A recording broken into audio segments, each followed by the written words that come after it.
வேதம் சொல்லுகிறது நிறைய வாக்குத்தத்தங்களை தந்துட்டார், நிறைய ஆசீர்வாதத்தின் வாக்குத்தத்தத்தை. ஏன் தெரியுமா? ஆசீர்வாத ஊற்றுக்கண்ணே அவர் தான். சொல்லுங்க, ஆசீர்வாத ஊற்றுக்கண்ணே அவர் தான். இஸ்ரவேல தேவ பிள்ளைகளை ஆசீர்வதிப்பதுதான் அவருக்கு புரியுமா?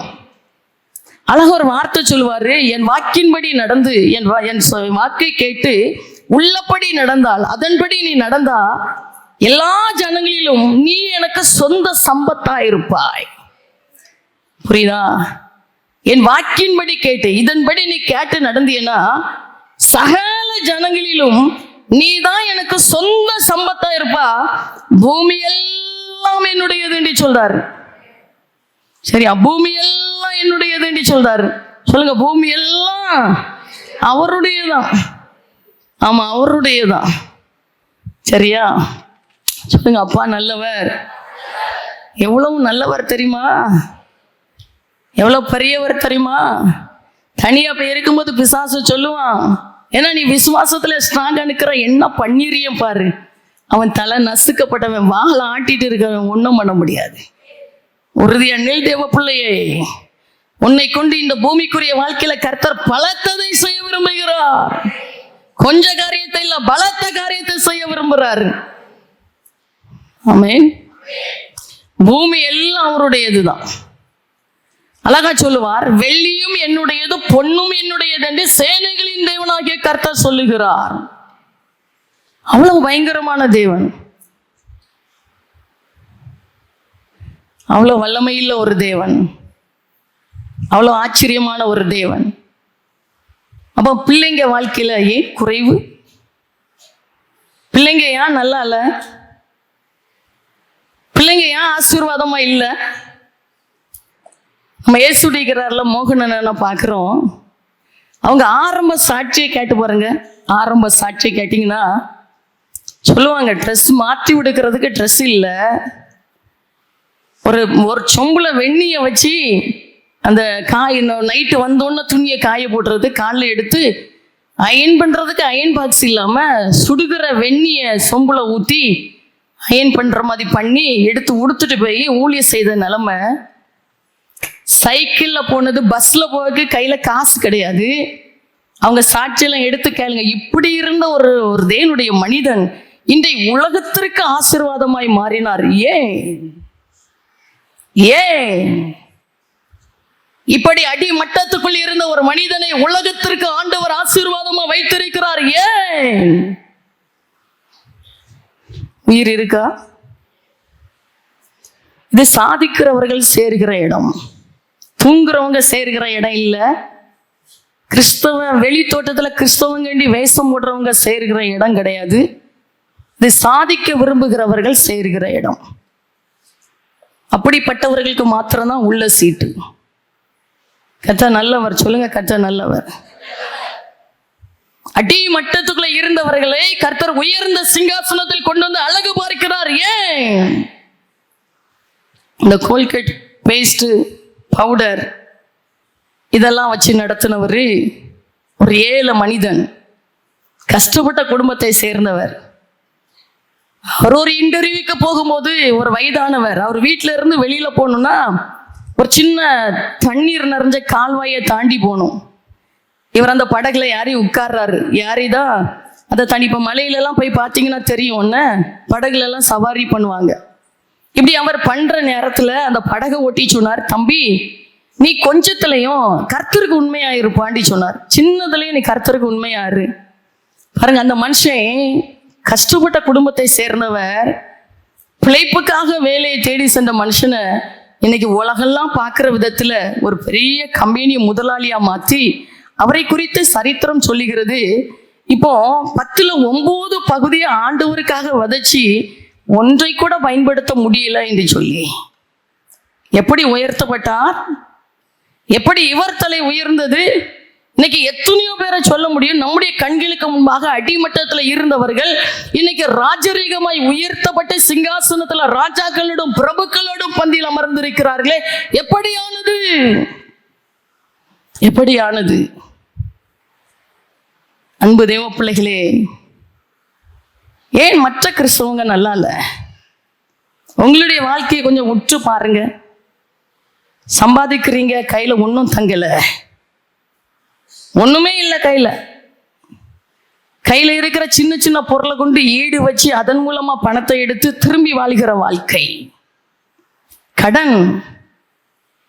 இந்த இடத்துல இருக்கிற எத்தனை பேர் நான் உண்மையில நல்லா இருக்கிறேன்னு சொல்ல முடியும்?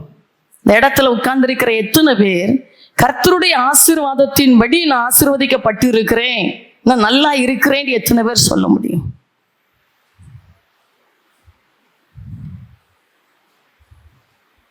இன்னைக்குள்ள செய்தி அதுதான்.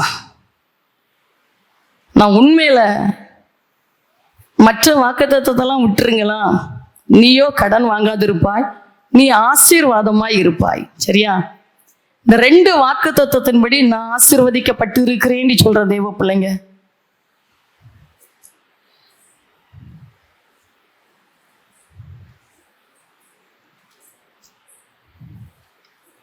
ஏன் இல்லை கேப்போமா? ஏன் இல்லை கேப்போமா? ஒன்று சொல்லட்டா, பானையில ஓட்டை இருந்துச்சுன்னா தண்ணி உள்ள, இனி சத்தமா பேசணும், பானையில ஓட்டை இருந்துன்னா தண்ணி உள்ள நிக்காது. பையில ஓட்டை இருந்துச்சுன்னா காசு உள்ள, சத்தமா பேசணும், காசு உள்ள. ஆனா என் அப்பா என்ன செய்வாராம், புல்லுள்ள இடங்களிலே என்னை மேய்க்கின்றார். நல்லா விசுவாசமாய், இடங்களிலே என்னை மேய்க்கின்றார். தண்ணீரை கூட்டி சென்று தாகம் தீர்க்கின்றார். தண்ணீரை கூட்டி சென்று தாகம் தீர்க்கின்றார். குட்டிகள் பட்டினி கிடக்கும், ஆண்டவரை தேடுவோர்க்கு குறை இல்லையே. குட்டிகள் பட்டினி கிடக்கும், ஆண்டவரை தேடுவோர்க்கு குறை இல்லையே. பிள்ளை தைரியமா சொல்லலாம், என் அப்பா என்னை நல்லா வைப்பார். ஆமென். சரி, இப்போ ஏன் நம்முடைய வாழ்க்கை ஏன் பலனற்ற வாழ்க்கையா இருக்குது, பலனே இல்லாத வாழ்க்கையா இருக்குது? நேற்றில இருந்து ஆவியானவர் இதே வார்த்தையை தான் கிரியை செஞ்சுட்டே இருந்தார். ஏன் ஒரு மனிதனுடைய வாழ்க்கை பலனற்ற வாழ்க்கை, பிரயோஜனமற்ற போன வாழ்க்கையா இருக்குது? ஏன் கிறிஸ்தவங்க வெற்றியாய் வாழ முடியவில்லை? ஏன் ஒரு கிறிஸ்தவன் இந்த உலகத்திற்கு வெளிச்சமா இல்லை? ஏன் ஒரு கிறிஸ்தவன் உலகத்திற்கு உப்பா இல்லை? ஏன் இல்லை? கோர்ட்டுக்கு போனீங்கன்னா கிறிஸ்தவ குடும்பம் தான் நிறைய டைவர்ஸ் கேஸ், நிறைய குடும்பங்கள் அவ்வளவு கிறிஸ்தவ குடும்பம். பிராந்தி கடைக்கு போனீங்கன்னா கிறிஸ்துமஸ் நியூ இயர் அன்னைக்கு விற்கிற கோடிக்கணக்கான பணம் கிறிஸ்தவன். கிறிஸ்தவன் நல்லா இல்ல, குடிக்கிறான், வெறிக்கிறான், விபச்சாரம் பண்றான், வேசிதனம் பண்றான். கிறிஸ்தவன் வீட்டுக்குள்ள லஞ்சம், கிறிஸ்தவன் வீட்டுக்குள்ள வரதட்சணை. இன்னைக்கு ஆண்டவரை அறியாதவங்க கூட மனசாட்சியின்படி கேட்கறாங்க, கிறிஸ்தவன் எத்தனை பவுன் வேணும், எத்தனை லட்சம் வேணும், கார் வேணும், திரும்ப கேட்டு வரதட்சணை கொடுமை பண்ணுகிறவன் கிறிஸ்தவன். ஏன் வெற்றியாய் வாழ முடியவில்லை? ஏன் ஒரு கிறிஸ்தவன் வேதத்தின்படி வாழ முடியவில்லை? ஏன் ஒரு கிறிஸ்தவன் வேதத்தின்படி ஆசீர்வாதமா இல்லை? ஏன் ஒரு கிறிஸ்தவ வாழ்க்கை மகிமையுள்ள வாழ்க்கையா இல்லை? ஏன் ஒரு கிறிஸ்தவ வாழ்க்கை பலனுள்ள வாழ்க்கையா இல்லை? தெரியுமா? வேதத்துல வாசித்து பார்த்தீங்கன்னா மார்க்கு 4ஆம் அதிகாரம் 18வது வசனத்தை வாசிக்கும் போது, மார்க்கு 4ஆம் அதிகாரம் 18வது வசனத்துல கிறிஸ்தவங்கள்லாம் வசனத்தை கேட்டும், சரியா, வசனத்தை கேட்டும் நல்லா உட்கார்ந்து கேட்குறோம். 1 மணி நேரம் 2 மணி நேரம் வசனத்தை உட்கார்ந்து நல்லா கேட்குறோம். கேட்டும் உலக கவலைகளும் ஐஸ்வர்யத்தின் மயக்கமும் மற்றவைகளை பற்றி உண்டாகிற இச்சைகளும் உட்பிரவேசித்து. ஹலோ, உயிர் இருக்கா?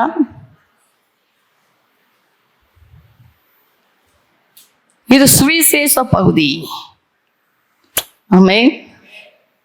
வசனத்தை கேட்டும், கிறிஸ்தவனே, கிறிஸ்தவனே, நீ வசனத்தை கேட்டும், அதான் வேதம் சொல்லுகிறது.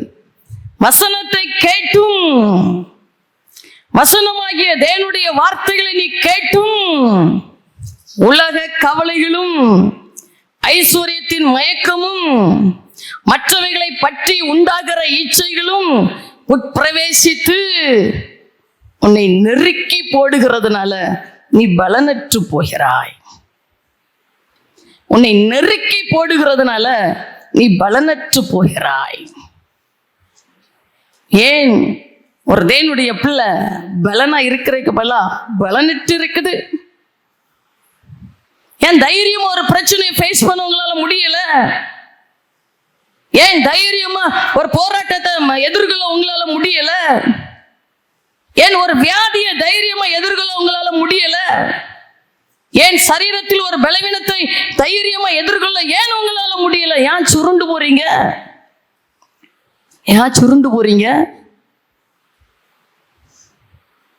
ஒரு பிரச்சனை வந்தோன்னு ஏன் 1000 கேள்வி கேட்கிறீங்க? உங்களுக்குள்ள பலன் இல்லை, பலன் இல்லை. ஆமென், ஆமென். யோபு பக்தன் அழகா சொல்லுவார், எல்லாம் போச்சு அவருக்கு, உலக கவலை அவரை சுத்தி வந்துச்சு. 10 பிள்ளைகளையும் இழந்துட்டாரு, ஐஸ்வர்யத்தை இழந்தார், ஆஸ்திகளை இழந்தார், அந்தஸ்தை எல்லாத்தையும் இழந்துட்டாரு. சரீரமாவது ஆரோக்கியமா இருக்குமாடி பார்த்தா உச்சம் தலையிலிருந்து உள்ள கால் வரை பருக்களால் வாதிக்கப்பட்டார். முற்றிலும் அவர் வலிந்து விட்டார், தோற்றமே தெரியல. ஒரு சரட்டை எடுத்துட்டு ரோட்ல இருந்து சுரண்டிட்டு இருக்கிறார். என் பருக்களினால் வந்து அந்த கொடூரம் தாங்க முடியல, சரட்டையை வச்சு சுரண்டுனாராம். ஊரல் தாங்கிக் கொள்ள முடியல. உலக கவலையில விழுந்து கிடக்க வேண்டிய மனிதன் நல்ல ஐஸ்வர்யமா இருக்கும்போது ஐஸ்வர்யத்தின் மயக்கத்துல விழுந்து கிடக்க வேண்டிய மனிதன், எல்லா சுற்றிலும் அனுகூலமா இருந்த போது மற்றவைகளை குறித்த இச்சையில விழுந்து கிடக்க வேண்டிய மனிதன் இவர் சொல்லுகின்றார், கர்த்தருடைய கருத்தில் இருந்த நன்மையை பெற்று நாம் தீமையை பெற வேண்டாமோ? நீ பைத்தியக்காரி பேசுறது போல பேசுறியே, இன்னும் உன்னுடைய உத்தமத்துல உறுதியா இருந்து உன் தேவனை ஏன் மகிமைப்படுத்துறவரை தூசித்து உன் உயிரை விடுது என்று சொல்லி பைத்தியக்காரி சொல்ற மாதிரி சொல்றியே. கர்த்தரிடத்துல எவ்வளவு நன்மையை நீ வாங்கியிருக்கிற, தீமையை பெற வேண்டாமா? அவர் என்னை கொண்டு போட்டா கூட அவர் மேல் நம்பிக்கையா இருப்பேன். பலனற்று போகல, பலனுள்ள மனிதனாய் மாறினார். அதனால்தான் வேதம் சொல்லுகிறது, யோபு இழந்து போன எல்லாவற்றையும் திரும்ப 2 தனியாய் பெற்றுக் கொண்டார். ஆமென். எத்தனை ஆசீர்வாதம் இருந்துச்சோ எல்லாத்தையும் 2 தனியாய் பெற்றுக்கிட்டாராம். 4 தலைமுறை வரைக்கும் இருந்து சந்ததி சந்ததியாய் பூமியில பார்த்தார். யோபினுடைய பிள்ளைகளை போல சௌந்தரியம் உள்ளவர்கள் பூமியில் யாரும் இல்லை. கைகளை தட்டி ஆண்டவரை மகிமைப்படுத்தினார். ஹல்லேலூயா. ஏன் ஜெயிக்க முடியல? ஏன் ஆவியில எழும்ப முடியல? ஏன் வளர முடியல? நம்ம வீட்டில் இருக்கிற ஏதாவது ஒரு செடியெல்லாம் மரம்லாம் நல்லா வளரணும், கனி கொடுக்கணும்னு என்ன ஆசைப்படுறோம்? ஒரு ஆட்டுக்குட்டியை வாங்கி போட்டு அந்த ஆட்டுக்குட்டி வளரணும், அது குட்டி போடணும்னு என்ன ஆசைப்படுறோம்? ஒரு மாட்டுக்குட்டியை வாங்கி விட்டு அந்த மாட்டுக்குட்டியை வளரணும், அது குட்டி போடணும், அந்த பிறகுன்னு என்ன ஆசைப்படுறோம்? சோம்பேறி மாதிரி இருக்கிறோமே. உன்னால கர்த்தருக்கு என்ன பிரயோஜனம்? உயிரை தந்து வச்சு சொல்றோம், 1ஆம் தேதி வந்தோன்னு சொல்றோம், 31ஆம் தேதி வந்தோன்னு சொல்றோம், மரண பள்ளத்தாக்கில் நான் நடந்த போதெல்லாம் படிரோமா? மரண பள்ளத்தாக்கில் நான் நடந்த போதெல்லாம் பாதுகாத்தி. அழகா இருக்கு பாட்டு, அழகா இருக்கு. மரண பள்ளத்தாக்கில் நான் நடந்த போதெல்லாம் பாதுகாத்தீரையா, மீண்டும் ஜீவனை கொடுத்த நீர் என்னை வாழ வைத்தீரையா, மீண்டும் ஜீவனை கொடுத்த நீர் என்னை வாழ வைத்தீரையா. சொல்லாமல் இருக்கவே சில பரிதாமது ஆவியில தூங்கிட்டு இப்படி பண்றாங்க. மீண்டும் ஜீவனை கொடுத்து நீர் என்ன வாழ வைத்தீரையா. உன் மேல இருக்கிற பாவம் காணாதல என்ன பாவம் செய்யறதுக்கா? நீ போறதே அக்கினி கடல். இந்த அக்கினி கடல் உனக்கு போதாது, இன்னொரு அக்கினி கடலுக்குள்ள நீ போன்னு சொல்றக்கா இன்னும் வாழ்க்கை கொடுத்தாரு. எத்தனையோ நன்மைகளை என் வாழ்வில் செய்தார், ஏராளமாய் நன்றி சொல்ல. எத்தனையோ நன்மைகளை என்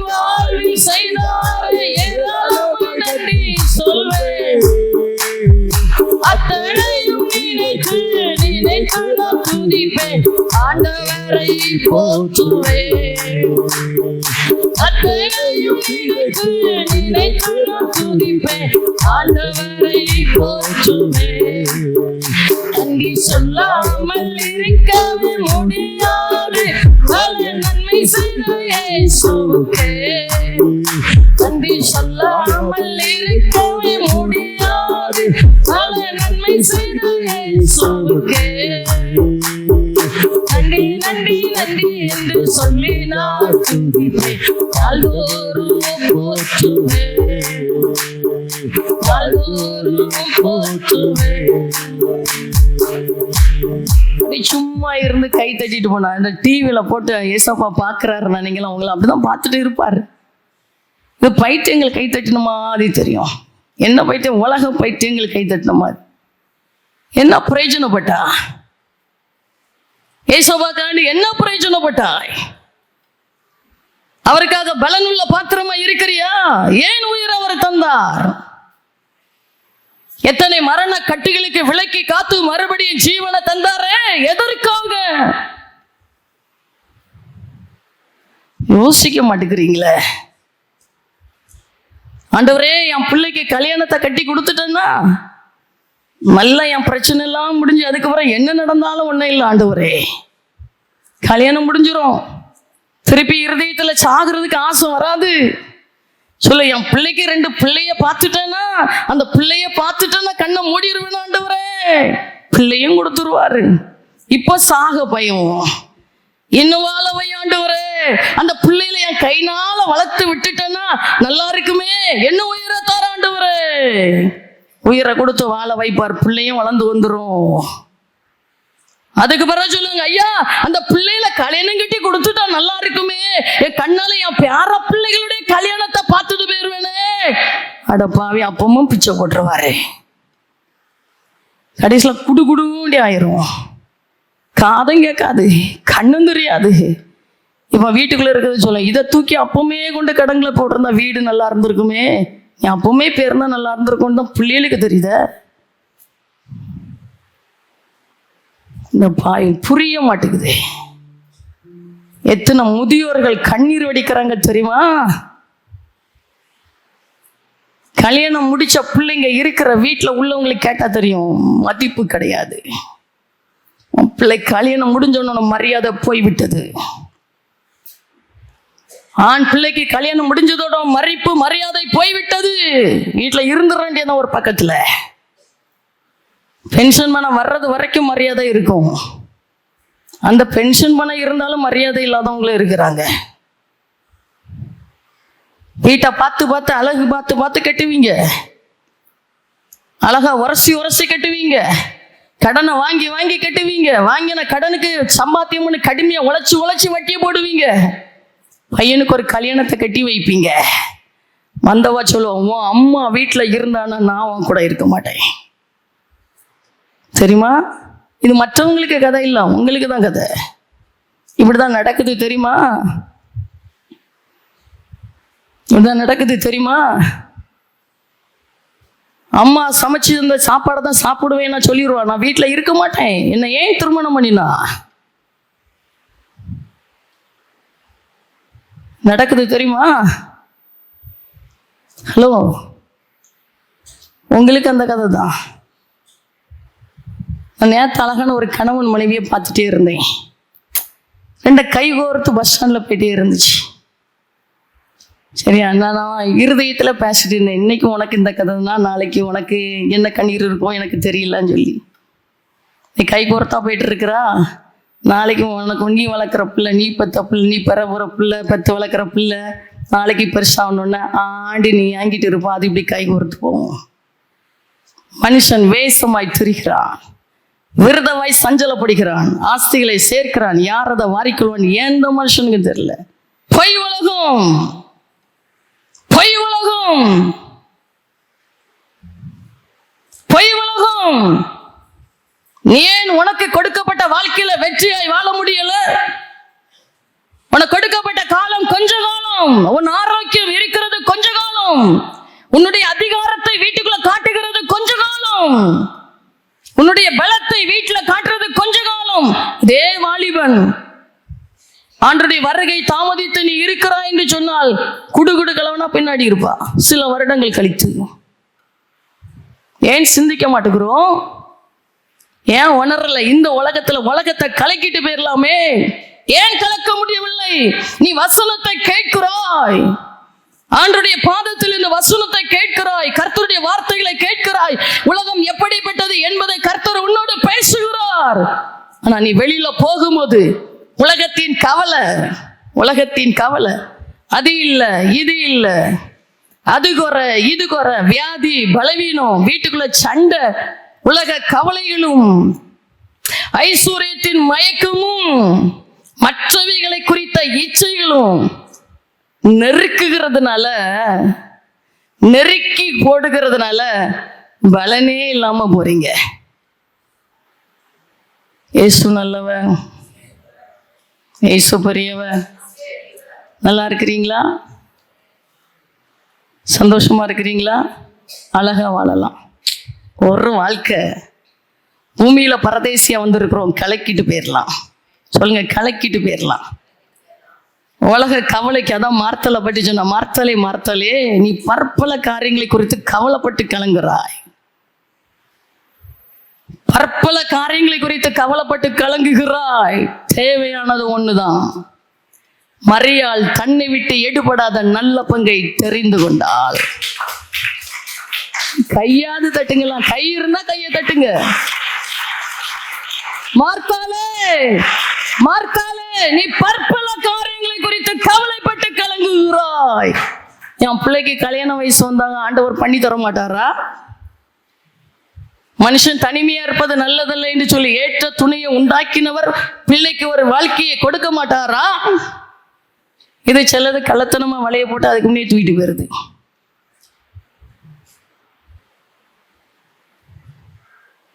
சரீரத்தை படைத்தவர் சரீரத்துக்கு ஆகாரத்தை போட மாட்டாரா?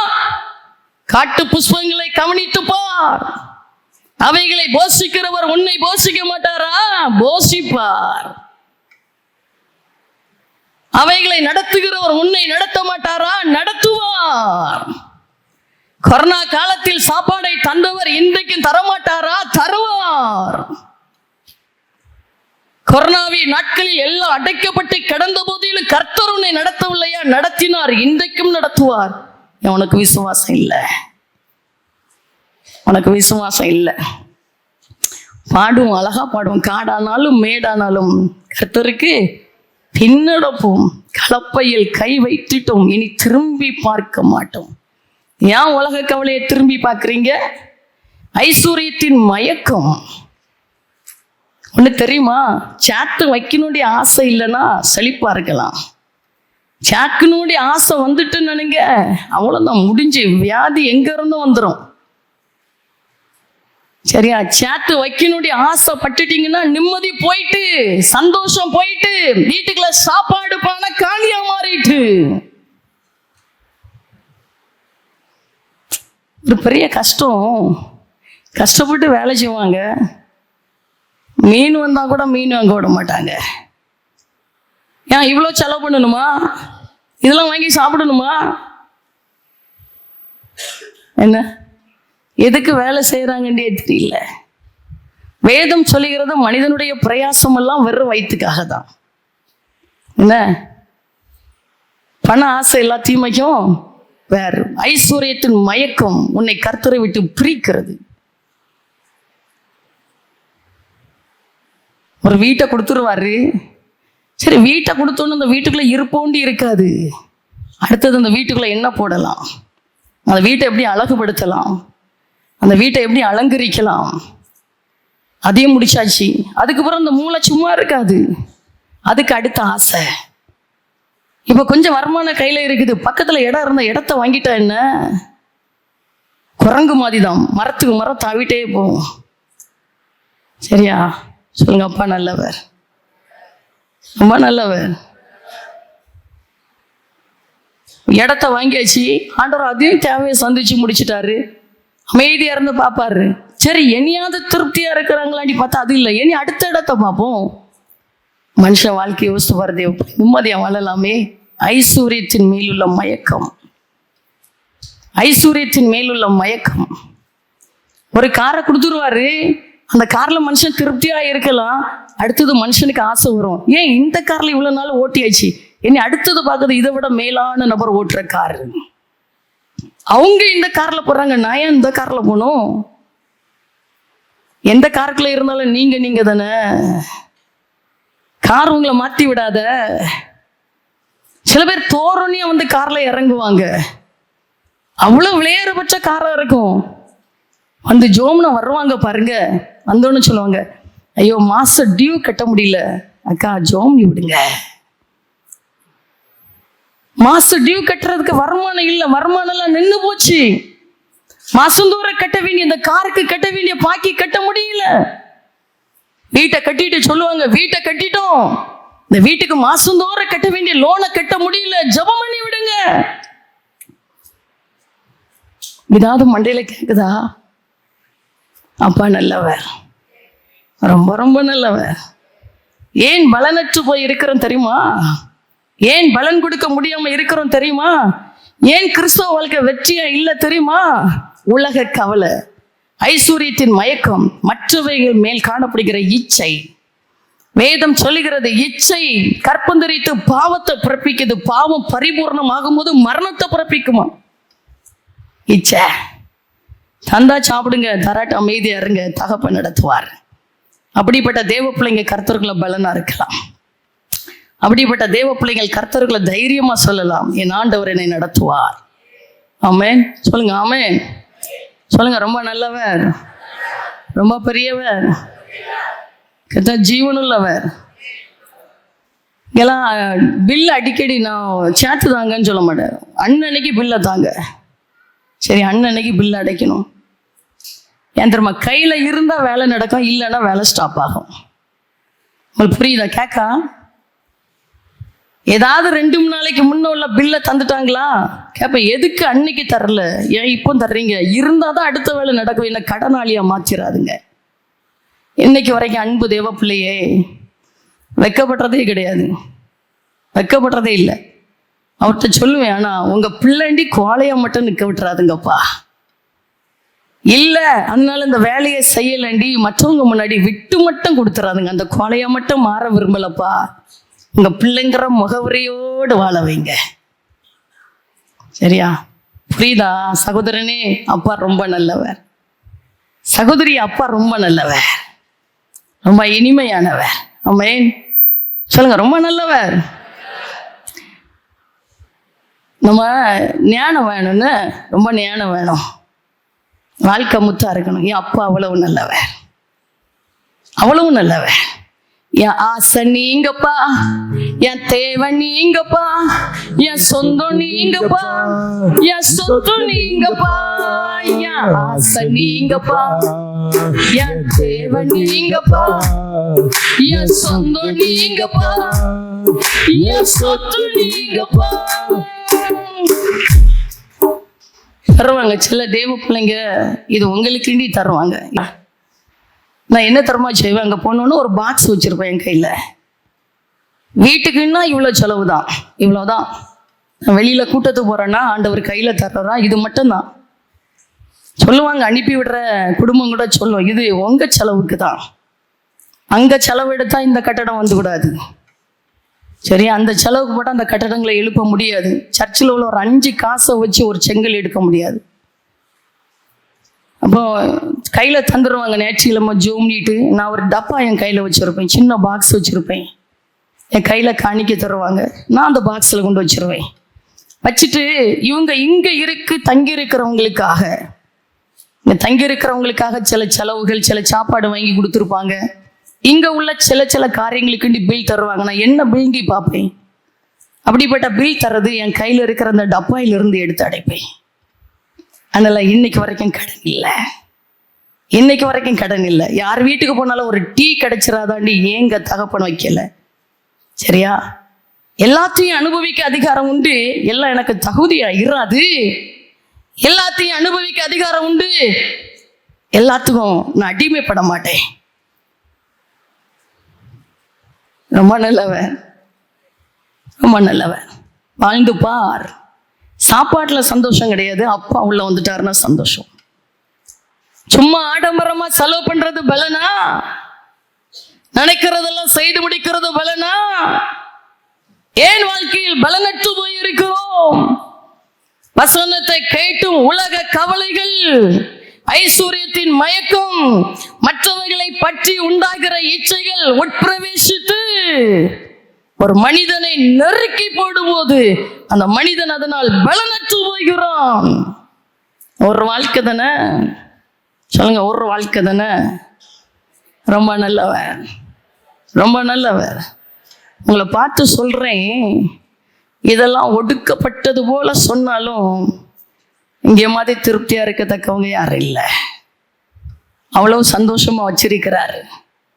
கஞ்ச குடிச்சாலும் ஆசீர்வாதம், சந்தோஷம், அவ்வளவு மகிழ்ச்சி. ஏன் தெரியுமா? அப்பாவுக்கு நிகர் பூமியில எதுவும் இல்லை.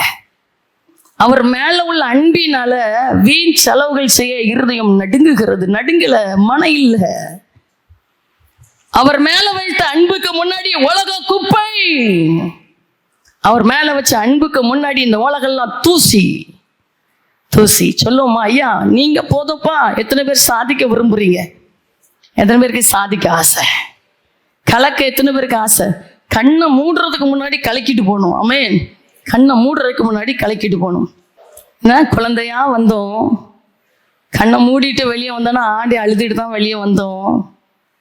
உலகத்தை விட்டுட்டு போகும்போது வெறுமையாக தான் போகிறோம். இருக்கிற கொஞ்ச காலத்தில் பலனோடு வாழுங்க, பலனோடு வாழுங்க. சரியா? எந்த அளவுக்கு உங்கள் கையை தயாளமாக நீட்டுறீங்களோ அந்த அளவுக்கு ஐஸ்வர்யம் உள்ள வாழ்க்கை வாழ்ந்து விடலாம். எந்த அளவுக்கு உங்க கையை தயாளமா வெளியில நீட்டுறீங்களோ அந்த அளவுக்கு ஆசீர்வதிக்கப்பட்ட வாழ்க்கையை வாழ்ந்து விடலாம். இறைக்கிற கிணறு ஊறும். சரியா? இறைக்கிற கிணறு ஊறும். கர்த்தர் பெரியவர், கர்த்தர் நல்லவர், சிறந்ததை தருகிறவர். முடிச்சிடலாம். அடுத்த வசனம் பாருங்களா, மார்க் 4ஆம் அதிகாரம் 20வது வசனத்துல, யார் பலனற்றவர்களாய் பலன் உள்ளவர்களாய் மாறுகிறார்கள்? 4ஆம் அதிகாரம் 20வது வசனத்தை பார்த்தீங்கன்னா, மார்க் 4ஆம் அதிகாரம் 20வது வசனம். ஒருத்தர் சத்தமா வாசிக்கலாமா?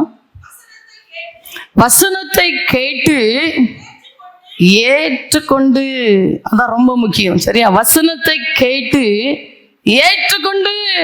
சகோதரனே, இதுதான் வாழ்க்கை, இதான் வாழ்க்கை. காண்கின்ற எல்லாம் ஒரு நாள் கரைந்து போய்விடும், தொடுகின்ற எல்லாம் ஒரு நாள் தொலைந்து போய்விடும். இதுதான் வாழ்க்கை. நம்பு, நம்பு. உன் கண்களின் காட்சியில நடந்துக்க, நெஞ்சின் வழிகளிலும் நடந்துக்க. உன் கண் எதெல்லாம் இச்சிக்குதோ எல்லாவற்றையும் அனுபவித்துக்கொள். ஆனா இவை எல்லாவற்றின் நிமித்தம் தேவன் உன்னை நியாயத்தில் கொண்டு வந்து நிறுத்துவாரே. நாளை குறிச்சு கணக்கு கொடுக்கணும். ஆண்டவர் தந்திருக்கிற காலங்கள் எத்தனை வருஷம், அதை குறித்து கணக்கு கொடுக்கணும். ஆண்டவர் தந்திருக்கிற ஆசீர்வாதம், ஒருவேளை நினைப்பீங்க நான் தானே சம்பாதிக்கிறேன், நான் தானே வேலை செய்யறேன்.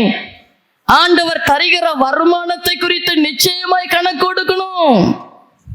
அது வெறும் பேப்பர் தான். அந்த பேப்பரை குறித்து நிறைய கணக்கு கொடுக்கணும், நிறைய கொடுக்கணும். ஆண்டவர் தந்த வாழ்க்கையை குறித்து நிறைய கணக்கு கொடுக்கணும். ஆண்டவர் கையில வளர்க்கு தந்த பிள்ளைகளை குறித்து நிறைய கணக்கு கொடுக்கணும். ஏன் தெரியுமா? மனுஷன் தனிமையா இருப்பது நல்லதல்ல என்று சொல்லி ஏற்ற துணையை கொடுத்தாராம். ஏற்ற துணையை கொடுத்தாரு. உலகத்தார் உலக சிற்றின்பதற்காக வாழ்க்கையை பயன்படுத்துவாங்க. தேவ பிள்ளையே, நீங்க தனிமையா இருக்கிறது நல்லதல்ல. சோர்ந்து போயிருவீங்க, விழுந்து போயிருவீங்க. அதனாலதான் ஒரு ஏற்ற துணையை கொடுத்தார். பிள்ளைகளை ஏன் கொடுத்தாரு தெரியுமா? யோசிக்கணும். தேவ பக்தி உள்ள பிள்ளைகளை பற்றி நீங்க வளர்க்கும்படியாக, ஒரு தேவ பக்தி உள்ள ஒரு சந்ததி இந்த பூமியில நீங்க எழுப்பும்படியாக தான் பிள்ளையை கொடுத்திருக்கிறாரு. சரியா? பிள்ளை படிக்கணும், பிள்ளை அங்க போகணும், பிள்ளை இங்க போகணும் இப்படின்னு சொன்னா நிறைய கேள்வி கேட்பார். ஏன் பிள்ளைய தந்தார்? எத்தனை பேர் குழந்தை பாக்கியம் இல்லாம இருக்காங்க தெரியுமா? 10 வருஷம் 20 வருஷம் குழந்தை பாக்கியம் இல்லை, திருமணமாகி குழந்தையே இல்லை, குழந்தையே இல்லை. ஆனா உங்களுக்கு ஒரு குழந்தை பாக்கியத்தை தந்திருக்கிறார். ஏன்? தேவ பக்தியுள்ள சந்ததிகளை பெற்ற அந்த சந்ததிகளாய் வளர்க்கும்படியாய், தேவனுக்கு பிரயோஜனம் உள்ள பிள்ளைகளாய் வளர்க்கும்படியாய். தேவ பக்தி உள்ள சந்ததிகளாய் இந்த பூமியில் அவர்களை நீங்கள் வளர்த்து விடும்படியாய். உங்க காலம் முடியும் போது அந்த பிள்ளைகளுடைய காலம் வருகிறது. ஏன்? உன்னுடைய காலத்தில் நீ கர்த்தருடைய ராஜ்யத்தை கட்ட வேண்டும். காலம் முடிகிற நேரம் உன் சந்ததிகள் எளிமை கர்த்தருடைய ராஜ்யத்தை கட்ட வேண்டும். இதற்காகவே சந்ததிகளை கர்த்தர் தருகிறார். அது கேட்க வசனத்தை கேட்டு ஏற்றுக்கொண்டே 30, 60, 100 பலன் கொடுக்கிறார்கள். இவர்களே நல்ல நிலத்தில் விதைக்கப்பட்டவர்கள் என்றார். கையை தட்டி ஆண்டவரை மகிமைப்படுத்தலாம். கையை தட்டி ஆண்டவரை மகிமைப்படுத்தலாம். ஹல்லேலூயா சொல்லுங்க. அவர் நல்லவர், ரொம்ப ரொம்ப நல்லவர், ரொம்ப ரொம்ப பெரியவர். ஆமென். என்ன நல்ல தகப்பேன்னு முடிக்க போறோம். என்ன நல்ல தகப்பேன். உங்க இத்தனை பேரை பிள்ளையா தந்திருக்கிறாருன்னா என்ன நல்லவர். என்ன உங்க இத்தனை பேரை பிள்ளையா தந்திருக்கிறாரு. அவன் எவ்வளவு நல்ல தகப்பேன்னு பிள்ளைகளா தான் அப்பா தந்திருக்கிறாரு. எதுக்கு தருமா? பரலோகம் கொண்டு சேர்க்கும்படியாய். ஆமென். பரலோகத்துக்கு உங்களை கொண்டு சேர்க்கும்படியா. ஒரே ஒரு வாழ்க்கைப்பா. அக்கினி கடல் வேண்டாம். எரிந்து கொண்டிருக்கிற அக்கினி கடல் நமக்கு வேண்டாம். அது நித்திய அக்கினி கடல். நித்திய ஜீவன நித்திய ராஜ்யத்தை எப்படி வச்சிருக்கிறார் அப்படியே ஒரு நித்திய அக்கினி கடல் இருக்குது. அதனால சாப்பாட்டு வைத்தாலியா இருந்து வாழ்க்கை முடிச்சிடாதுங்க. ஒரே ஒரு வாழ்க்கை, ஒரே ஒரு வாழ்க்கை. சாப்பாட்டு ராமைன்னு சொல்லுவாங்கன்னா சாப்பாட்டாவே இருந்துட்டு வாழ்க்கை முடிச்சிடாதுங்க.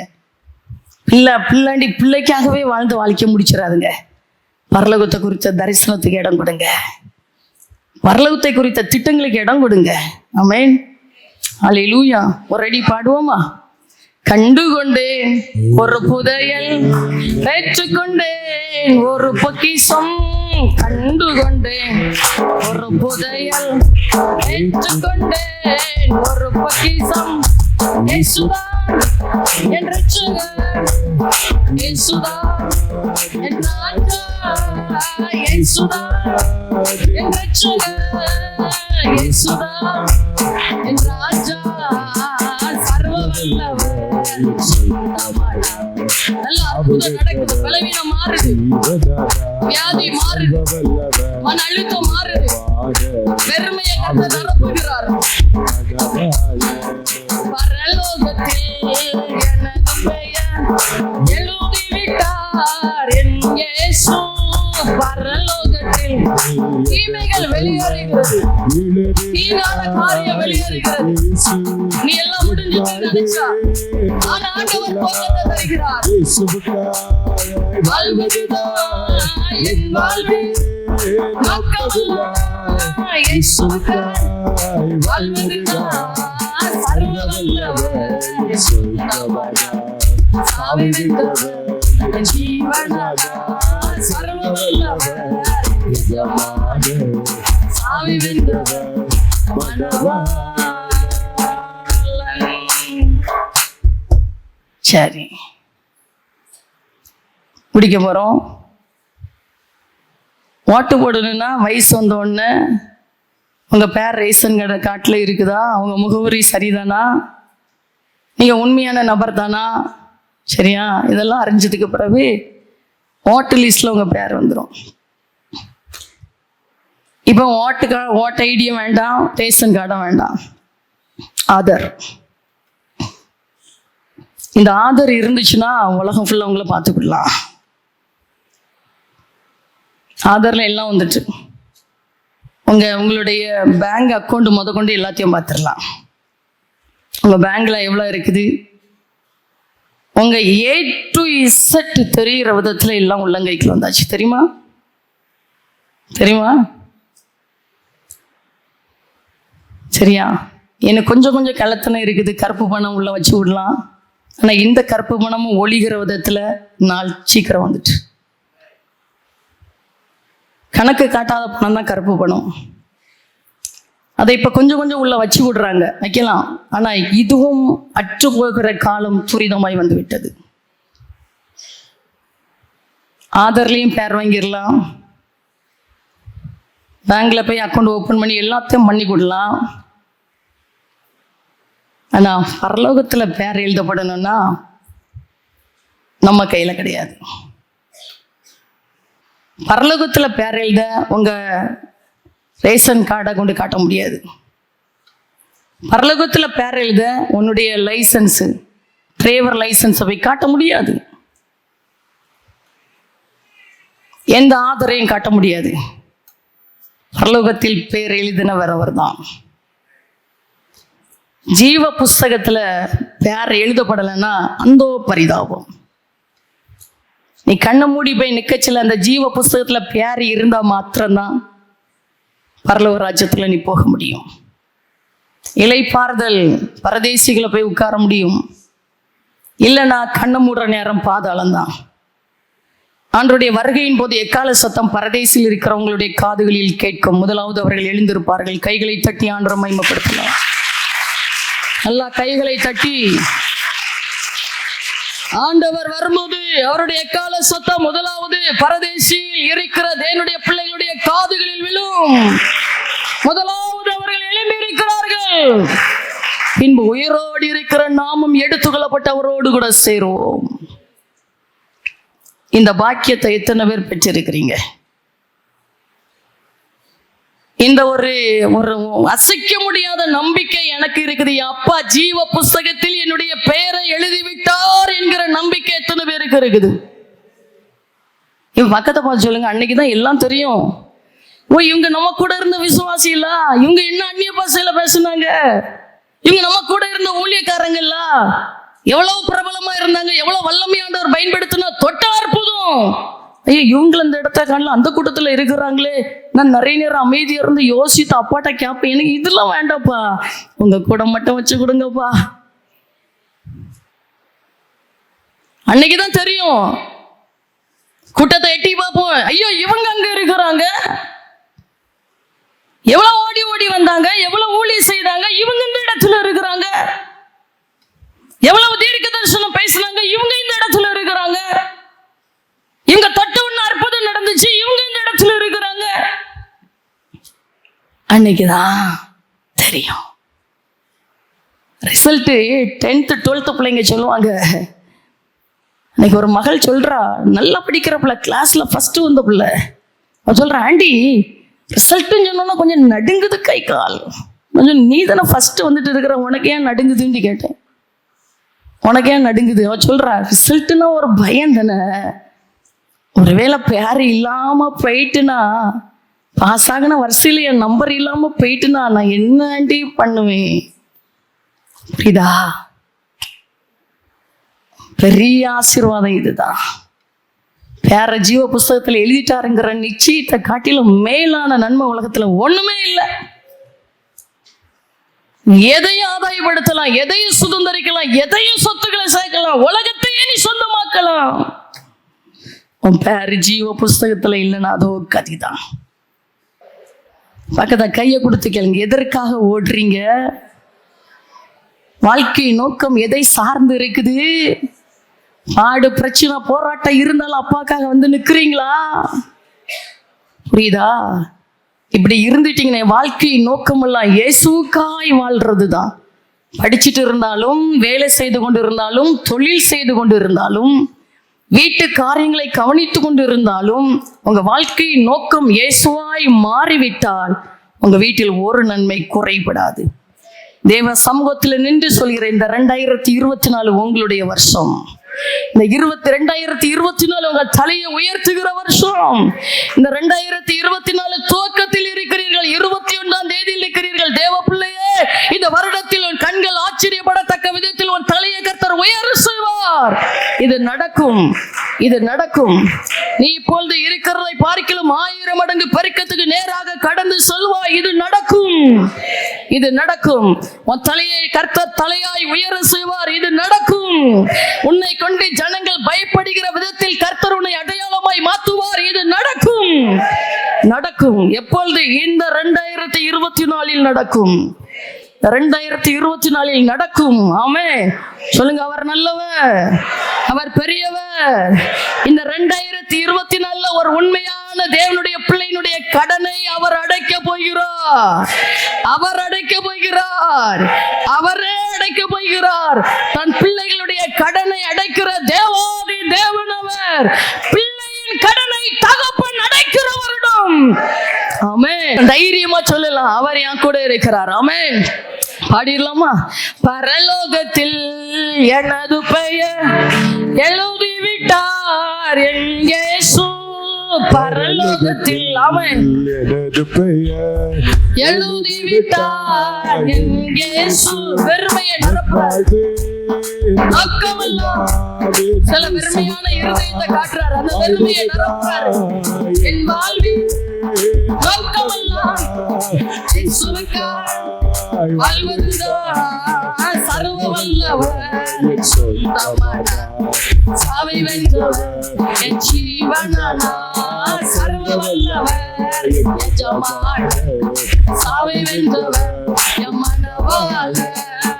ஊரெல்லாம் சொல்லிடுவேன், உலகமெங்கும் பரிசாற்றுவேன். ஊரெல்லாம் சொல்லிடுவேன், உலகமெங்கும் பரிசாற்றுவேன்.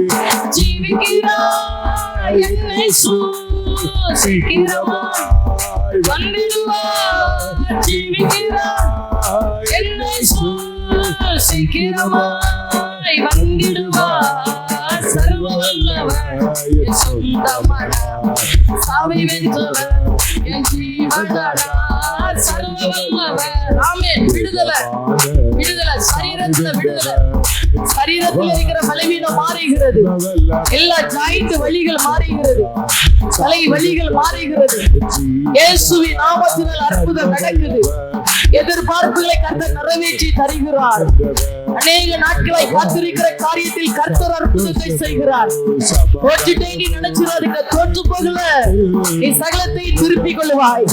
திருப்பிக் கொள்கிறது ஒரு மடங்காய் அல்ல, பல மடங்காய் திருப்பிக் கொள்வாய். கர்த்தர் உன்னை ஆசீர்வதிக்கிறார். உன் எல்கைகளை பரிதாக்குகிறார். யாபேசின் எல்கைகளை பரிதாக்கின தேவன் இதோ இந்த மத்தியான நேரத்தில் சொல்கிறார், உன் எல்கைகளை பரிதாக்குறேன், உன் எல்கைகளை விஸ்தாரமாக்குறேன்.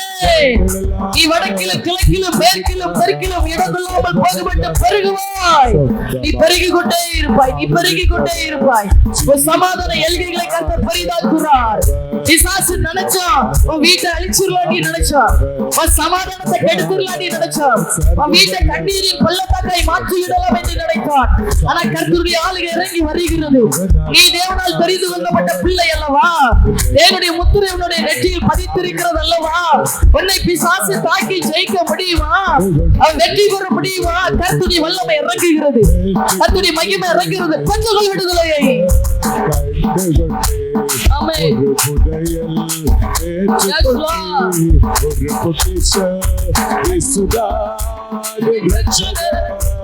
விடுதலை, விடுதலை, விடுதலை. பலவீனம் இல்ல, பலவீனம் இல்ல. சோதிச்சு பாருங்க, பலவீனம் இல்ல, அழுத்தம் இல்ல. இருதயத்தில் ஒரு பலன் இறங்கி வருகிறது. நம்பிக்கை இறங்கி வருகிறது. பெருமையான இருதயத்தை கர்த்தர் நிரப்புகிறார். இயேசுவால் புரிந்து கொள்ள முடியாத ஒரு தெய்வீக பலன் வானத்தின் பலன்கள் திறந்திருக்கிறது. உங்க மேல இறங்குறதை பார்க்கிறேன். இறங்குகிறது உடைய பலன், இறங்குறது உடைய வல்லமப்பா. ஆமென், ஆமென். எல்லா கைகளை தட்டி ஆவியில நிரம்பி, நல்ல ஆவியில நிரம்பி உன்னுடைய பிள்ளைகள் ஒவ்வொருவரையும் மனதார ஆசீர்வதித்து ஜெபிக்கிறோம்ப்பா. வாழக்கூடிய வழி எங்களுக்கு கற்று தருகிறவர். வாழ்க்கை எளிதுதான் ஐயா. உம்மோடு இருக்கும்போது வாழ்க்கை கடினம் அல்ல. எங்களை மனவீச அழைத்திருக்கிறீரப்பா. பிள்ளைங்க பிரகாசிக்கட்டும். தகப்பனுடைய ஆசீர்வாதத்தை உலகத்துக்கு கொடுக்கட்டும்பா. தகப்பனுடைய நன்மைகளை உலகத்துக்கு கொடுக்கட்டும் ராஜா. தகப்பனுடைய கனத்தை பிள்ளைகள் சுதந்திரித்து இந்த உலகத்துல கனத்துக்குரியவர்களாய் வாழட்டும் அப்பா. என் பிள்ளைகளையும் குடும்பத்தையும் மன நிறைவோடு ஆசீர்வதிக்கிறேன். எல்லாரையும் தனித்தனியா பேர் பேராய் குடும்பமாய் ஒவ்வொரு காரியங்களையும் சமூகத்துல நினைத்தருளி பிள்ளைகளை ஆசீர்வதித்து ஜெபிக்கிறப்பா. நல்ல ஜீவனை, நல்ல சுகத்தை, தீர்க்காயுச கொடுத்து ஓடி ஓடி உழைக்க வைங்கப்பா. இந்த கண்ணும் இந்த காதும் கேட்டு பார்க்கிற விதத்துல எங்க பிள்ளைங்க உலகத்துக்கு ஆசீர்வாதமாய் மாறட்டும், உலகத்துக்கு ஆசீர்வாதமாய் மாறட்டும், அநேக முறை போஷிக்கிறவர்களாய் மாறட்டும். எங்க பிள்ளைங்க இப்பொழுது இருக்கிறதை பார்க்கலாம் 1000 மடங்கு பெருகி இருக்கிறதை இந்த கண்ணால பார்க்க வைங்கப்பா, இந்த காதால கேட்க வைங்க. பெரிய காரியத்தை செய்யுங்க. ஒரு ஆசீர்வாதம் குறைபடக்கூடாது.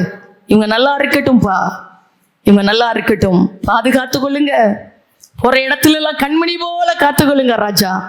தூரதேசத்தில் இருக்கிற எங்க பிள்ளைகளுக்காக நன்றி. எந்தெந்த தேசத்துல இருந்தாலும் தகப்பனுடைய கரம் பிள்ளைகளோடு கூட இருக்கட்டும். உமக்காக வாழட்டும். உம்முடைய பராமரிப்பு பாதுகாப்புல இருக்கட்டும் ஐயா. ஒவ்வொருவரையும் வழி நடத்துவீராக. எல்லா மகிமை எமக்கு தருகிறோம் அப்பா. எங்களை தாழ்த்தி அர்ப்பணிக்கிறோம். உங்க ராஜ்யம் கட்டப்படட்டும். இயேசு கிறிஸ்துவின் நாமத்துல ஜெபிக்கிறோம் ஜீவனுள்ள நல்ல பிதாவே. நல்லா கைகளை தட்டி நல்லா சந்தோஷமா ஆமென்.